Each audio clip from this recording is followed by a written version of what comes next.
Hey everyone, so today we have a few major stories in the AI industry, starting with a new interview from Sam Altman where he talks a little bit about the future of OpenAI's models and its implications on society, and he says some very interesting things that we're going to get into. We also had the CEO of Nvidia, Jensen Huang, speaking at COMPUTEX, and he shows some of the cool things that Nvidia has been working on, like Isaac Sim and Omniverse, things you've probably already heard about, but there's also some things you may have not seen. So let's get into it.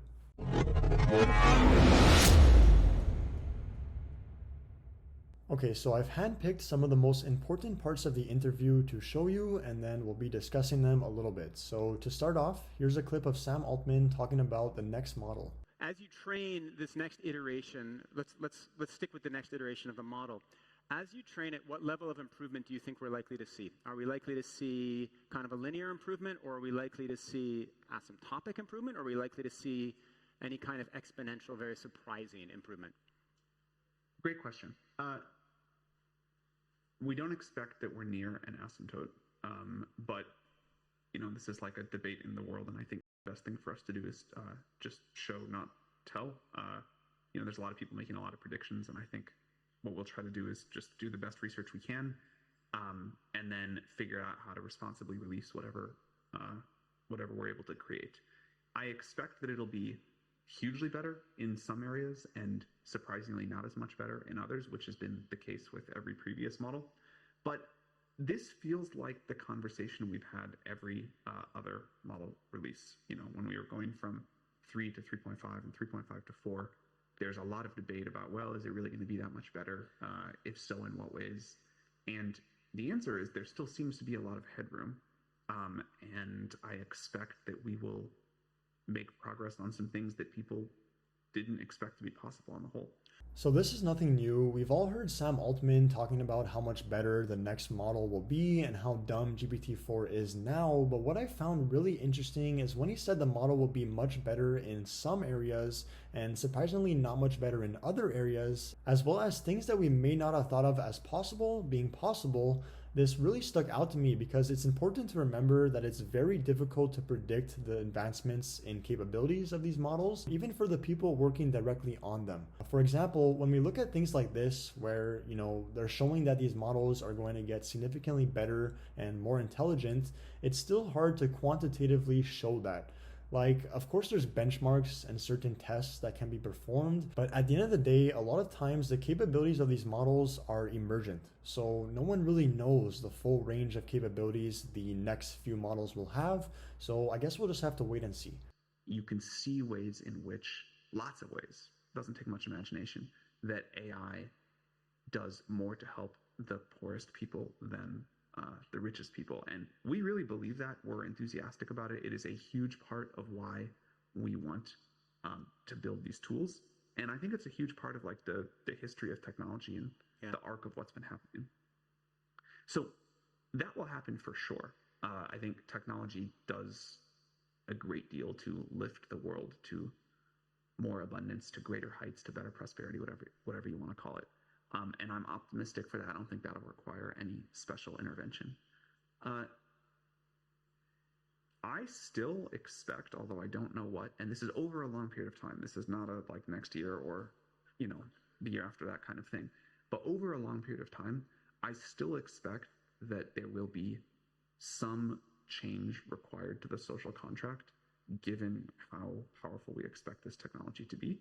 I'm not a believer that there won't be any jobs. I think we always find new things to do, but I do think like the whole structure of society itself will, be up for some degree of debate and reconfiguration.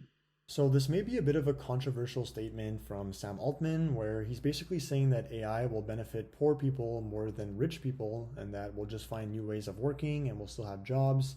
And I can see that being true in some cases, but in a capitalist society, it's hard to imagine a world where these massive corporations aren't using AI to automate and replace human labor. I mean, right now these models are probably not good enough to replace most jobs, but as they get smarter and more generalized, and as we get closer to AGI, I think it's only a matter of time before we start seeing companies lay off a lot of their employees, especially the lower skilled ones that are easier to replace. On the other hand, allowing this technology to be in the hands of as many people as possible, which is clearly one of OpenAI's missions, may result in new opportunities for people who otherwise wouldn't have those opportunities.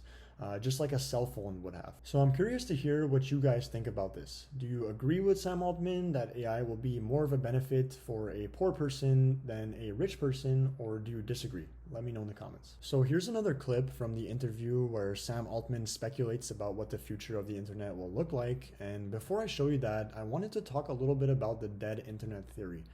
Which is what this clip reminded me of. So if you don't know what the dead internet theory is, it's basically just a theory that the internet consists mainly of bots and auto-generated content that serves the algorithm, which essentially makes it impossible to tell between what's real and what isn't. So I'm not saying the internet is like that right now, but it certainly seems it's headed that way. So seeing the way Sam Altman envisions the future of the internet, where perhaps navigating the internet ourselves will be a thing of the past, I found really interesting. So here it is.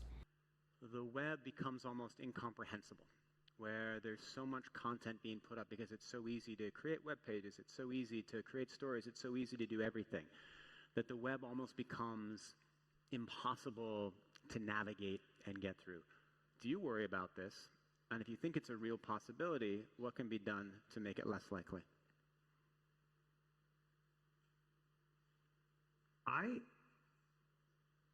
I think the way we use the internet is likely to somewhat change, although that's going to take a long time.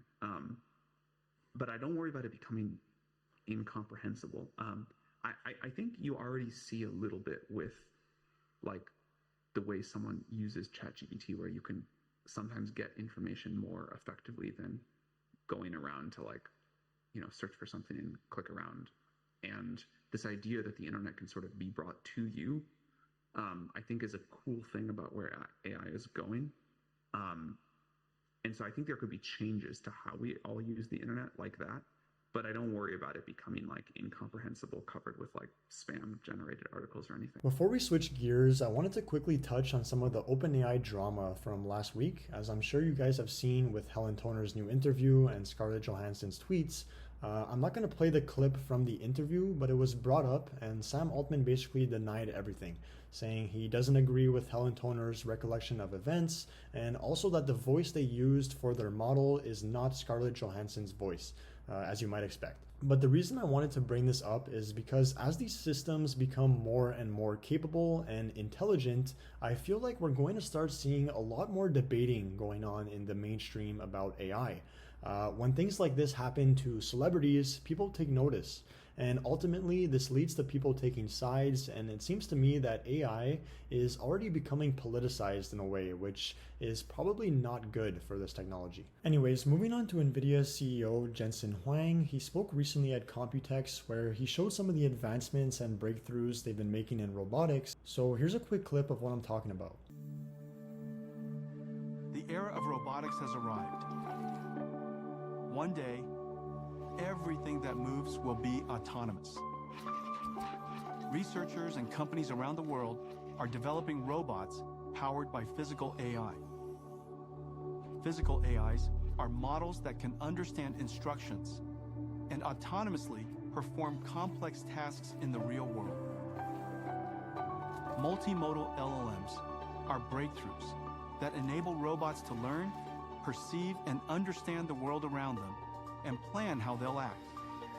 And from human demonstrations, robots can now learn the skills required to interact with the world using gross and fine motor skills. So yeah, Nvidia is working really hard on robotics, and one of the key statements to take from that clip is Jensen Huang saying that everything that moves will be autonomous. Now, he's of course talking about in the long-term future here, but it's important to note that embodied AI won't just be coming to robots, but likely everything that we interact with. It's very possible that people born today will never know a world where the objects around them aren't intelligent. Think about your fridge, your toaster, your car, everything electronic that you use right now will probably have AI integrated into it somehow within the near future.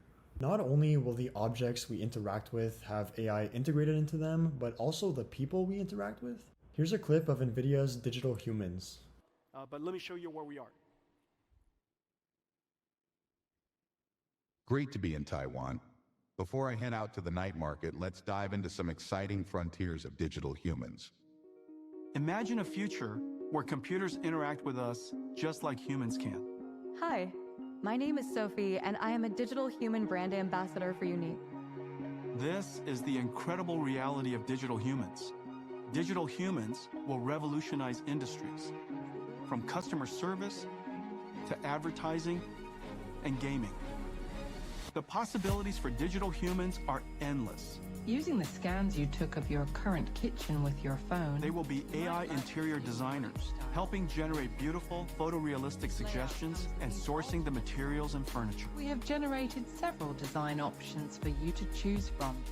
They'll also be AI customer service agents, making the interaction more engaging and personalized.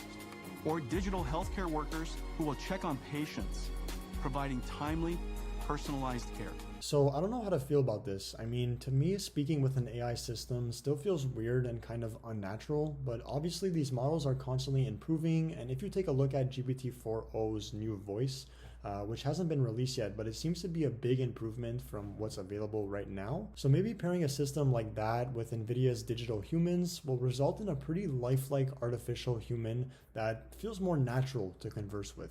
I also wanted to mention that although this may not seem like much of a big deal, it's important to take note of some of the other trends we're seeing in today's society. So with loneliness becoming more prevalent than ever and young people not having as many friends as they once had, some people are turning to AI to cope with this reality. And as the AI systems get better, it's reasonable to believe that more and more people will start turning to AI to fill their need for connection, whether romantically or platonically, so we're definitely heading towards some interesting times.